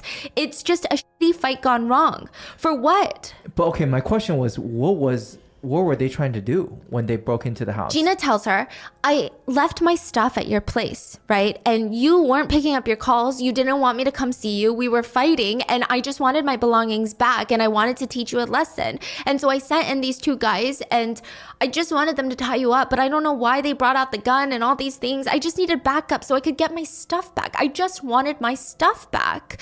I don't know why the two guys did all of that. Truly, it's a mystery to me. Why they threw you in the bathtub, we never talked about that. That was never part of the plan. Sonny, you have to trust me. You trying to forget it when you were talking to the people from Lisa? Why? Like, the fact that they allowed this to happen is crazy to me. Yes. You were? Yes. When you went on the Lisa show, you were trying to forget this? No, when I was on Lisa's show, I wanted to tell people the things that was untrue. I wanted to clarify that. I don't believe that she tried to kill me. That's just totally nonsense. There's no motive. During the trial, Sonny is asked, at times, did it feel... I also think like media getting involved, how is that allowed to? Okay, from what I know about a lot of court cases is if you're involved, you're not allowed to even consume media about your own case that you're involved in. You know what I'm saying? Like, you're not allowed to do that. So I don't know if this is before the laws were put into place or if this case was just very mishandled. But I know like for some, like I know like some people that have been on like jury duty where you can't even like look at news relating to the case. They make it where like you're stuck in a hotel room. You can't leave. They like monitor where you go. Like, feel as though your mother had abandoned the both of you? Yes. And at those times, who was it that you turned to? Gina. And how do you feel about your sister? How do you currently feel about your sister, Gina? This is on the stand after Gina tries to kill her. I want to do everything I can to help her. So that gets me to the basic question. How do you feel about your sister? Currently, I want to do everything I can to help her. The two guys that stormed the apartment. the way Stephanie mimicked her voice is exactly how she said. No, that's crazy. Go back. Nah. About your sister. How do you currently feel about your sister, Gina? This is on the stand after Gina tries to kill her. I want to do everything I can to help her. So that gets me to the basic question. How do you feel about your sister? Currently, I want to do everything I can to help her. Nah, that's pretty good. That's a pretty good impression. The two guys that stormed the apartment and tie up Helen and Sonny are probably the most puzzling part of this case. Who are they? Why are they even helping? Their names are Archie and Yoshi, and neither of them planned on getting arrested that day. Archie was the main one with the gun, and he told Yoshi to go get Gina, who's waiting in the car to come see her sister. Their names being Archie and Yoshi is so funny to me. Yo, it's like Jesse and James from Team Rocket's head ass. Like, it's like a two villain sidekicks straight out of a movie. Like, what is this? These two names that sound so good together, bro. Like, what? Bro, nah. Yoshi, well, Masayoshi is a real name. So it could be shortened to Yoshi. I don't know if Yoshi is the name of the Asian guy or not, but if like it's a Japanese name, so I don't think it's that odd if you're called Yoshi. But like, Archie and Yoshi together? Crazy. That's like Mario and Luigi. Like, I don't know. It's just weird. Sister. So Yoshi runs out into the blue Mustang. Archie is going through the stuff looking for Gina's belongings. And I don't know what would have happened had Gina made her way in. But when Yoshi gets to the passenger seat, an officer stops them in the parking lot. Meanwhile, Archie is still in the house. He has no idea that there's police that showed up until there's a banging on the door.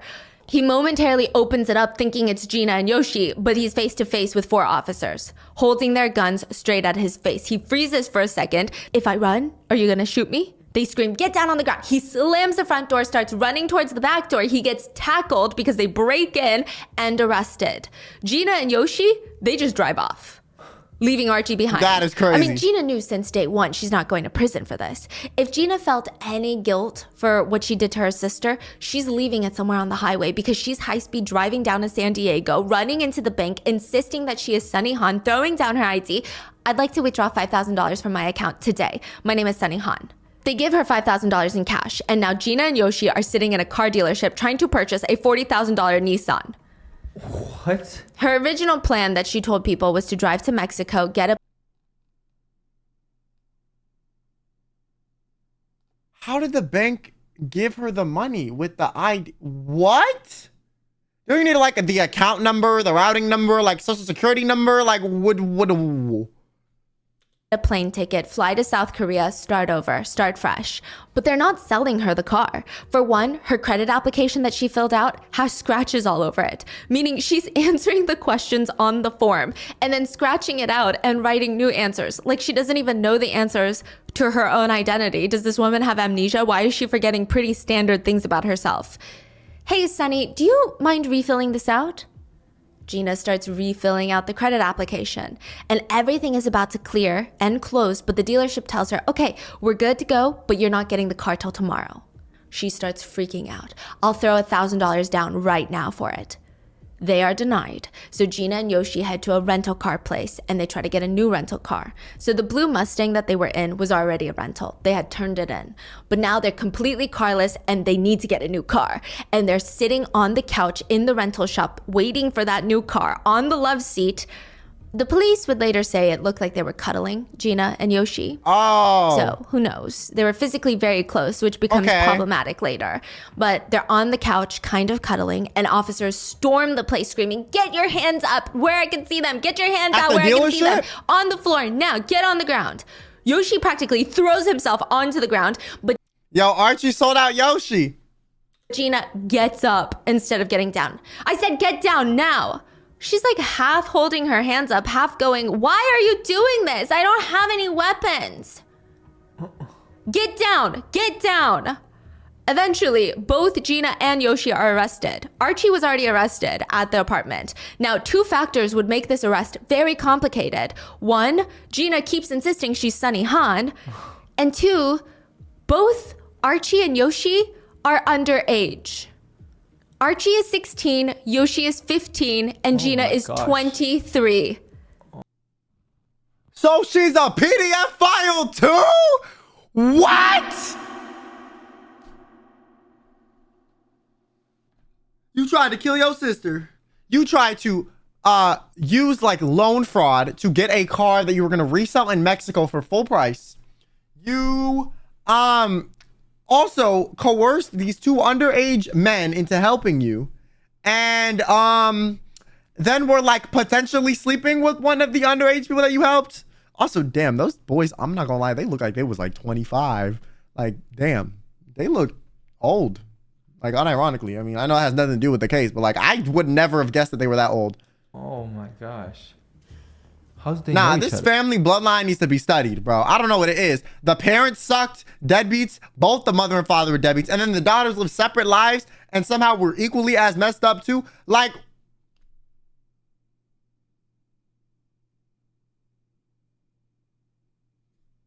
There. 2 weeks before the attempted murder scheme, Gina Han is sitting in prison. She's got a few more months left. in her prison sentence. She stole about $40,000 from her uncle. He reported her. She got arrested. Yeah, the uncle that took her in high school. Yeah. Wow. Now, this wasn't even the first time that she was in trouble with the law. She had been on Target's watch list for a really long time for stealing cosmetics. Being on Target's watch list is crazy. She said that she was doing it to support herself. One person close to the twins said, I mean, honestly, it felt like they just lacked plain practical sense. They didn't even seem to know how to cope with anything. So she's in prison, and a fellow inmate said, that little Korean girl? So weird. Nonstop talking about how she hates her twin sister and wants to see her die. I mean, she said that she's so angry she can't even hold it in anymore. She needs her dead. Even amongst inmates is a lot. They said, that bitch is crazy. Nah, if people in the jail think you're crazy, you're crazy. I'm sorry. You're crazy. No. Because listen, you're up there with people that have probably done like equally as bad things.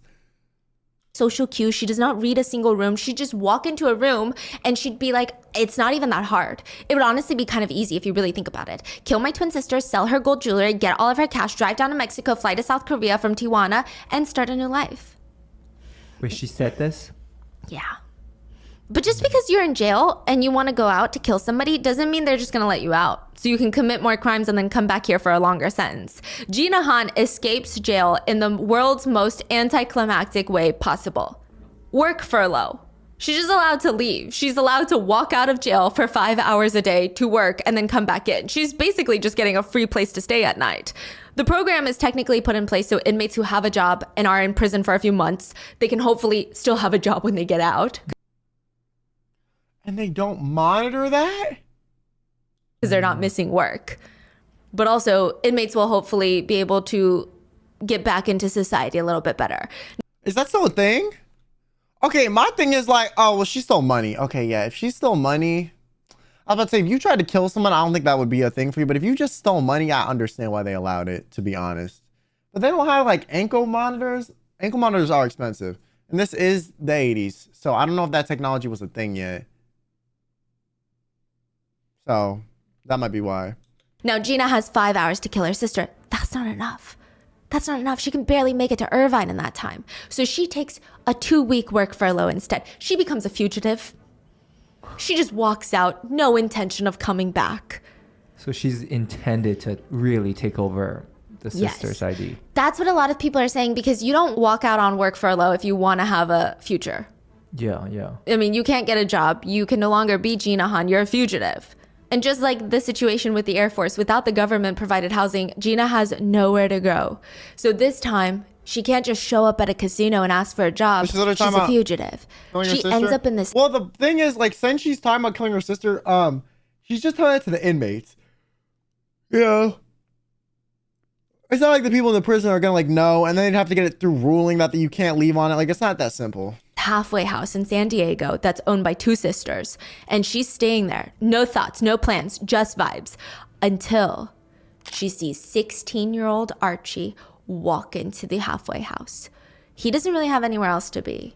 I mean, there's not a ton of options for a 16-year-old whose parents don't take care of him.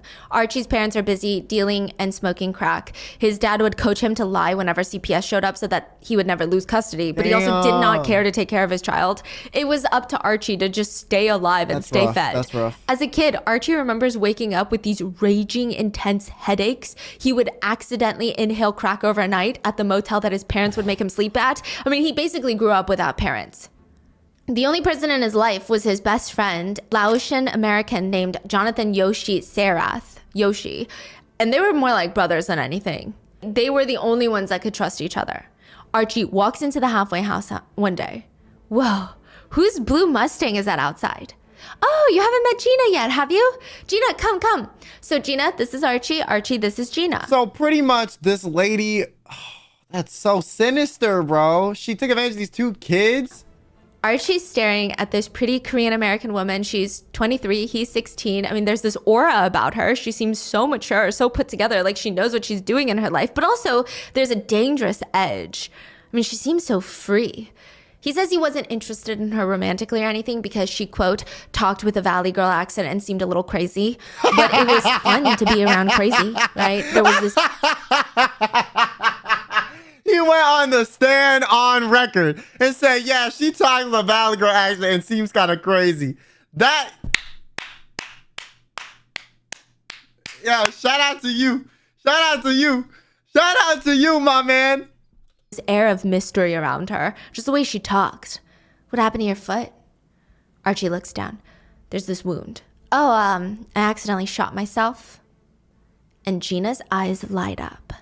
Speaking of, do you know where I could find guns for sale for self-defense? Off the market, of course, because you'd be surprised. There's a lot of Asian gangs out there and I just want to protect myself. Archie goes to his cousin and asks if she can help. I mean, the cousin understands the situation. She's a woman. She sells him a pocket pistol, a tiny one, like the size of your palm. It's honestly pretty goofy looking. It's a 2-shot Derringer, and Gina paid $60 for it. Soon after, Archie and Yoshi are running late for school, and they ask Gina, hey, can you give us a ride? In the car on the way to school in San Diego, she suggests, why don't we skip town? I mean, what's the point anyway? Let's go to Irvine, skip school, it'll be fun. I need to run some errands anyway, pick up something from my sister's place. Archie would later say, I didn't really care about missing school. I had no parents to answer to, and I've only left San Diego one time in my life. So to go to Irvine, Orange County, which is maybe like an hour drive, it seemed like a really fun deal. Gina offers to pay them $100 if they can help her get her stuff from her sister's place. They did not know that they were on their way to murder someone who looks exactly like Gina. They get to Irvine, they stop at a Ralph's grocery store, they buy duct tape, large garbage bags, twine, cleaning supplies, gloves, and a single potato. And the thing is, a single potato is crazy. The thing is, even if they like turn it down at that point, like what are you gonna do? Like you're just stuck in Irvine now? Like with no one to help you? Like, you know? The potato is a very bizarre case. A singular russet potato. They take that potato into a wildlife sanctuary where there's nobody around, like a big park. She tells the boys, this is perfect. We can do some target practice here without anyone seeing us. Well, what if they hear us? Well, that's why we have the potato. It's a silencer. They MacGyver the potato onto the barrel of the gun as a makeshift silencer. Did it work? Yeah. You can do that? Yo, if I'm ever a fugitive, great knowledge to have. Don't plan on being one. That's kind of smart. I'm not gonna lie. No, like, I'm not gonna lie. Like, unironically, like, that is, like, I don't even know how she figured that out. You know what I'm saying? Like, what? There was no Google in the 80s, was there? Like, how did she know to do that?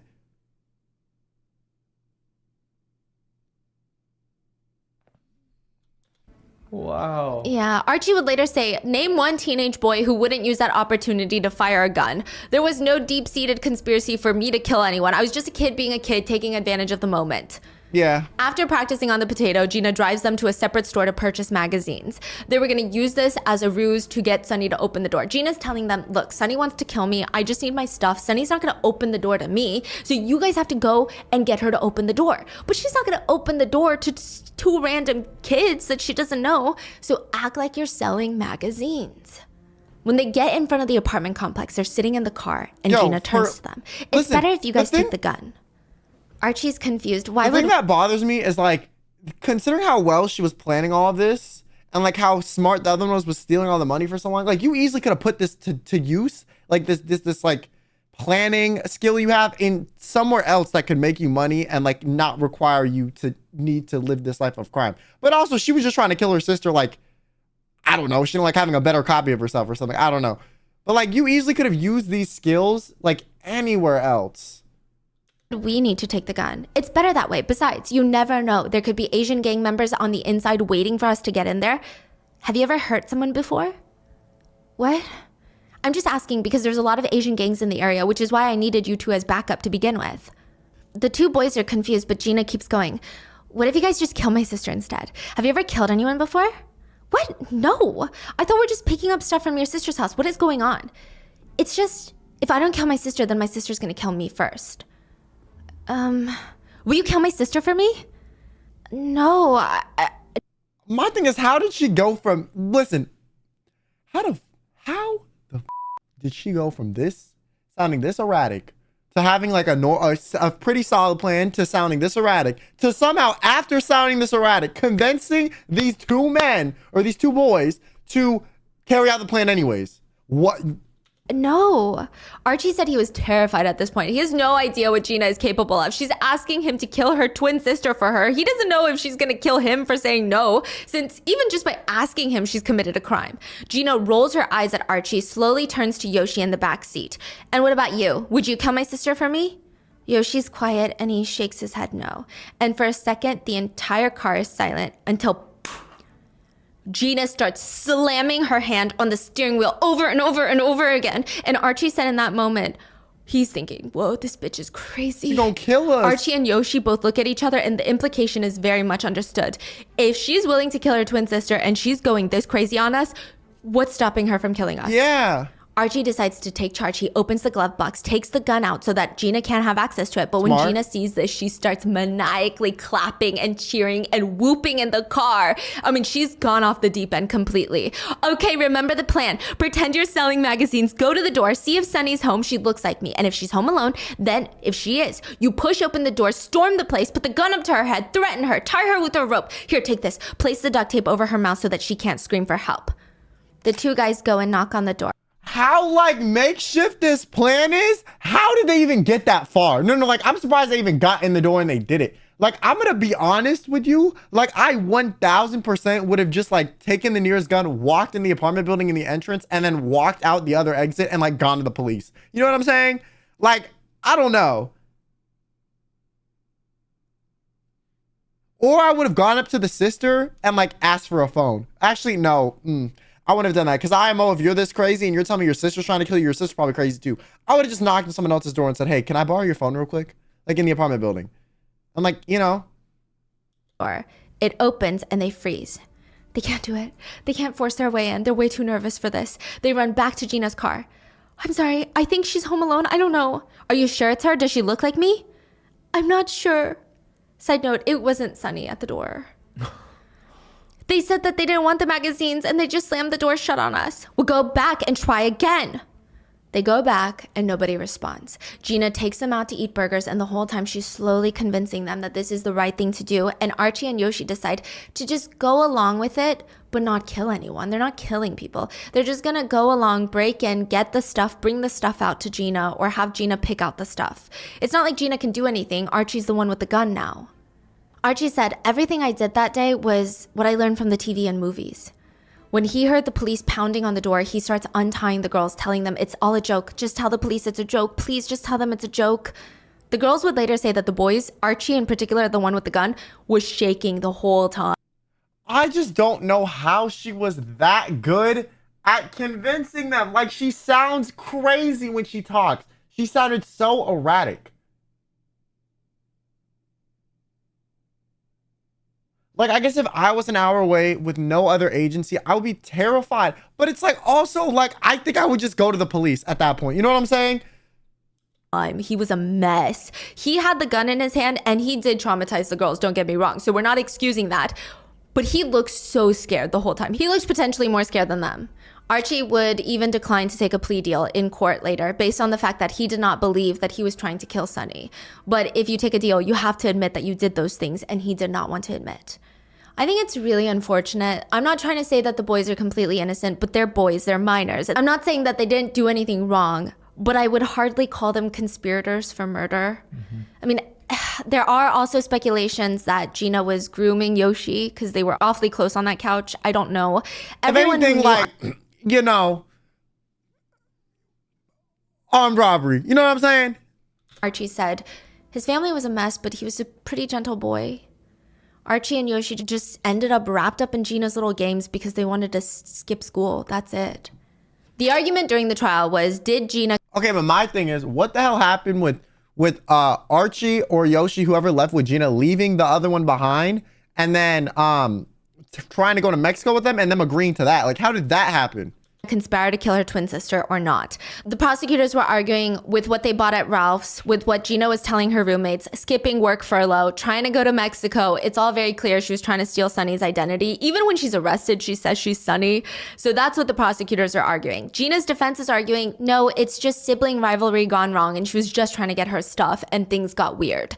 Gina Nah. did have a court-appointed psychologist, and she was diagnosed with borderline personality disorder with antisocial traits, which is not inherently a bad thing, but they said that Gina continues to manipulate people around her. Even their mother, Mrs. Han, would tell the press that her daughters were being categorized right now as one good, one evil, but she says that she supports Gina, and she thinks that Sunny is being dramatic, and both of her daughters are good. Yeah.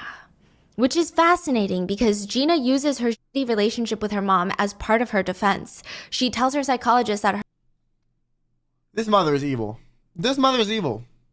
Also, he was an Afro-descent minor who never learned something that wasn't violence. I mean, I don't think bringing his race into it at all should factor into the fact of whether or not you think he is a conspirator to a crime or not. I think that's more inherently biased to bring up, to be honest with you.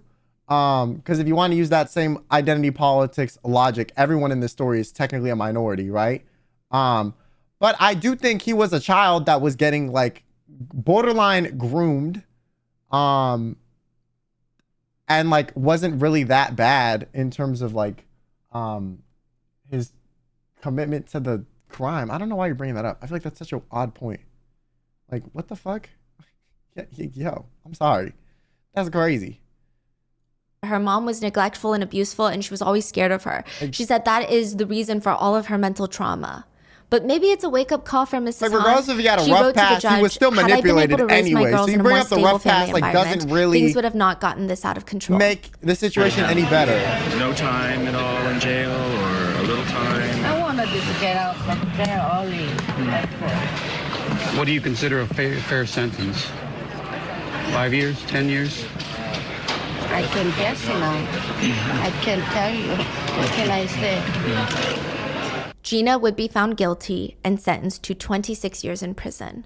It is obvious that Miss Han is a danger to society, particularly to her own family. She has repeatedly committed crimes against her family. The sentence is as follows. The total is an indeterminate sentence of 26 years to life in state prison. Archie would be sentenced to 14 years in prison as a minor.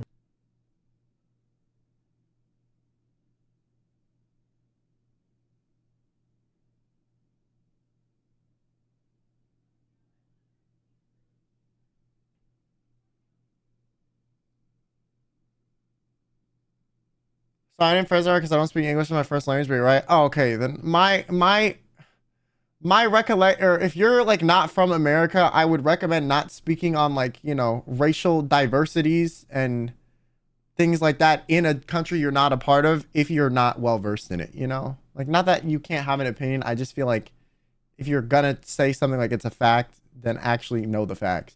Yo, okay. I want to know how much the other guy was charged. The other guy. Yoshi. I want to know how much Yoshi was charged, okay, before I make my judgment. But also, in what universe, regardless of, like, let's say Yoshi's charged the same, right? In what universe are we not, like, after hearing everything, did whoever, does the judge choose the sentence time? In what universe were they like, yeah, let's give him the max sentence for this? Like 14? He will be paroled in 10. Yoshi got 8 years, but ended up serving 4.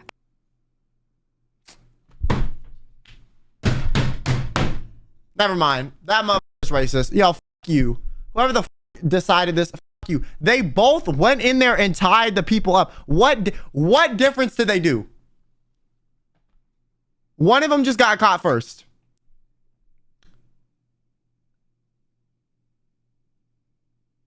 One of them just got caught first.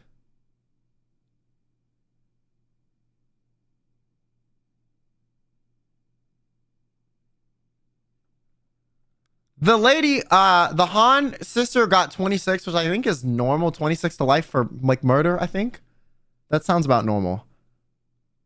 I guess because he never held the gun and pointed it at the girls. Wow. Yeah.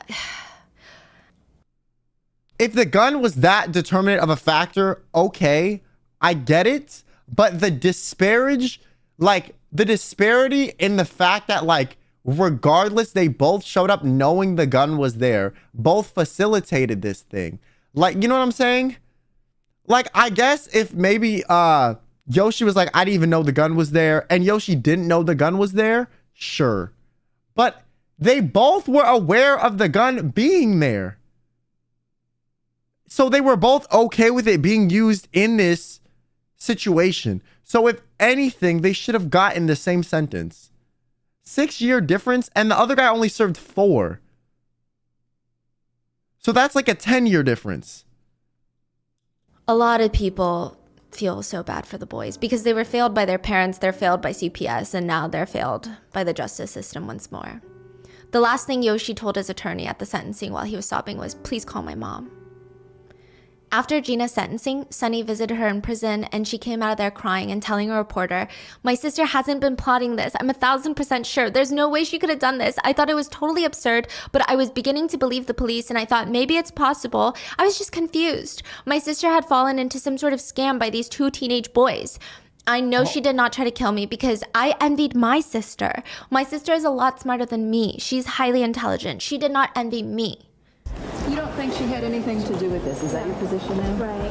Gina, over the years, though, has admitted to the crimes. She said, "At one point, I absolutely wanted to kill my sister. I hated her. The more I thought about my sister turning into a replica of my mom, I felt badly betrayed. With my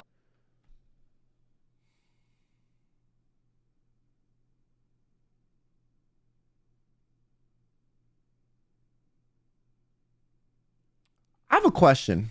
I don't know if anyone here is going to know this. Would there be legal grounds for Archie and or Yoshi, or maybe both of them, to sue the Han sisters, either the one that didn't go to prison or the one that did, for essentially like falsely blaming them for something after all of this? Like, or at least like, I don't know, something?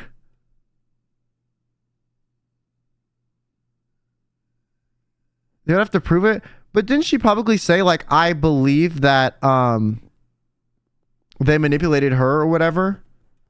Can that not be grounds, or no? Is it kind of open shut because it's the case? Because I know people that have criminally lost a trial and then civilly lost a trial too for the same situation. Like, that can happen. Like, you can get sued civilly while being tried criminally for the exact same thing, for like emotional damages or something. So that's why I'm wondering. They're arrested though, but once they get out. my growing Also, Yoshi's out in like what, 4 years? rage, I wanted my sister dead. In prison, Gina earned her associate's degree in social and behavioral studies. She said, "I'm just interested in anything that has to do with behavioral and social pattern because I recognize my old behaviors and how it ties to my personality." Side note, a lot of people wonder how Gina was able to convince the 2 teenage boys to do this for her. Now, while in prison, interesting detail, Gina had a lot of men writing to her from all over the world, pen pals, and she convinced one of them to send her $100,000, and he did. What?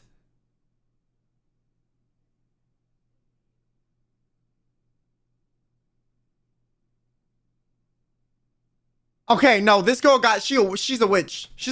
She's a witch. She's a witch. You're a witch. I don't care. There's no other explanation for this. You're a witch. There is no reason you should have been able to manipulate a hybristophiliac who wrote you in prison to send you $100,000. And also, where does the money go to? Do they wire it to your account? Like, how does that even functionally? How does that work? Because you can't mail someone $100K cash in prison. That's not a thing. Whoa. He's not even from America. He's from Australia. The psychologist on the parole board I need that dude's name. I need that dude's name. I need your name. I need your name. I need to blacklist you from something. Just like any potential thing ever. Like, the fact remains that Gina is still flexing the manipulation muscles that she used to recruit 2 young men to murder her sister, boys, honestly. And for that reason, and the fact that the inmate has never participated in mental health treatment, it is my belief that Gina continues to pose an unreasonable risk of danger to society. She was released on parole in 20 years. She's out and free.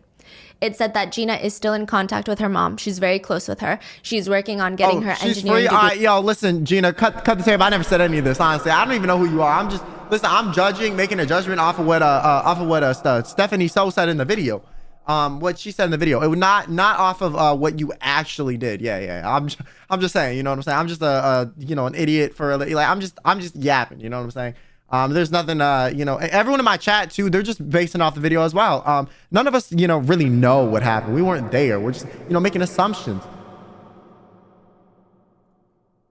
And is creating a very stable career for herself. They're thriving, it seems. The mother, Mrs. Han, no longer talks to her former favored twin. It seems that the tides have shifted like vampires. Only one can be the favorite. You want to know what's terrifying? Is like the girl, you know, the girl in the sociopath video? The girl that was like the sociopath in the auto, she commented on the video. So now I'm all scared. Now I'm all scared. Like, I can't say this without people seeing it. Favorite. And Gina is the favorite now. Wait, so mother doesn't talk to Sonny? No. When she was asked where free and poor Archie is not. If she's free, Archie is 100% free. Archie's sentence was 15 years. Hers was 26. She got parole in like 14 max, which is the max sentence that Archie could have had. So Archie is 100% free by now, if that's the case. do you think Sunny is now? She said, I think she's dead. Oh. Sunny is not dead, but she has been arrested for sex work, leading people to believe that the twins truly are like vampires. Only one can succeed at one time. What are your thoughts? Do you think that there's a lot of like twin psychology that goes into this crime? Even just the fact that one has to succeed. I don't know if that's something that they believe and it ends up happening in life because they so strongly believe it. Yeah, I think I feel like their upbringing. I do think if you believe that, it will influence you. Like, what's that called? Like manifesting or whatever. If you believe something, like it can very heavily influence your behavior. Like they're Yes. constantly being compared to each other. Who's better? So a lot of people speculate that a lot of twins, they say it is normal Law to of have attraction. competition. Yes, because that's the word I was- it's the like your phrase I was thinking siblings. of. People always compare siblings, parents. You shouldn't, but they say, why can't you be like this, like your sister? But with twins, it's worse because you guys are the same age, going through the same life experiences at the same exact time. However, people think that because they were left apart for the first few years of their life, they never bonded in the way that regular twins will bond. So while they still have that competitive edge, they still have this even stronger emotional love for each other, which maybe the Han twins didn't have. So they had this instinctual, that's my twin and I love her, but it wasn't solidified at an early stage. Yeah. And the competition kicked in first. That makes sense. It's very interesting though. Yeah. But I also wonder, this is another thing that I wondered. Please leave it in the comments. I don't know why the mom wants to be a part of the life now. If you're a twin and you were to murder your other twin, is it almost watching yourself die because they look so similar to you? I just feel like that is so eerie. What was Gina trying to do when she goes in? I mean, what does that look like? I don't know. What are your... Well, maybe that's why she sent in the two dudes. I mean, also she didn't want her hands dirty herself, but anyways, good video. Yo, that's terrifying, bro. The fact that she was able to manipulate $100,000 out of a random man in Australia that pen pal wrote her in prison. You know, I know you tried to kill my favorite, but she was on the pill, so I love you more. Honestly, considering how taboo mental health is in a lot of immigrant communities, I would not be surprised if the pills were what did it for the mom. Like, you know, her daughter looking unstable on television, like might have really, for some reason, embarrassed her, as if you failing as a parent and leading to this apex of a situation wasn't embarrassing enough. You felt extra embarrassed that one of your daughters took some too many sleeping pills, and that was your determinant factor. But she did say that they got into a fight before that, so on the stand. So might not have been that. But does anyone know what the legalities are, or what the crux is of like in filming court cases? Like what justifies them being allowed to do so or not allowed to do so? You may try to curse this, but I draw the line at sleeping pills. Thanks for the correction. I'll make sure to know better. Yeah, I just think like it. I don't know. I think if you're gonna speak to like such an important topic as like racially charged discussions, I think it's better to like know what you're talking about or not say something as if like, you know, you can't film SA cases. No, I just feel like what it like, because I know like in the Johnny Depp case they were allowed to do it, in other cases they're not allowed to. Like, I don't know how that works. I've always wondered. I've literally always wondered, like, what technically qualifies it to be allowed to be televised? And could you opt for your case not to be televised?